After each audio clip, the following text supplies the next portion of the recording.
واخيرا والد الطفله ناي قرر ما يسكت ويطلع للعلن بملفات وتفاصيل جديده تنشر لاول مره وبصوته. بس بالبدايه اضغط على الزائد تلقونه جوا صورتي وسوي القلب احمر. ورا يوم اقل من يوم رحنا راجعنا الكاميرات شلون شايلها على ظهره وهي حاضنته من رقبته، ما جايبها من السايد، فارها من ورا الانقاذ، يعني من ورا الشوله فارها وحاطها على ظهره، واكو شخص ثاني ينتظرها واثنيناتهم جيران، هذاك الباب وهذا الباب اثنيناتهم جيران. نعم. الساعه بال3 و36 دقيقه هو طببها جوه، بال3 و46 دقيقه طلع يتمشى، من سمع صياحها طلع يركض.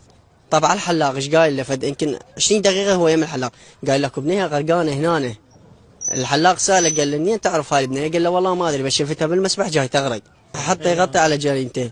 بالكاميرا مال الاسواق رفع راسه هيك وسوى باوع على المسبح، ظل يتلفت يمنه ويسره، مره من شافت وجهه احنا عرفناه هو.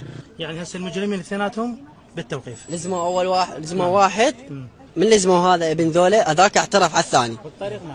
ورا نص ساعه جت دوريه ثانيه شالت ذاك. اذا تشوفون هاي القضيه لازم تاخذ حقها، شاركوا هذا الفيديو بكل مكان وانتظروا الجديد.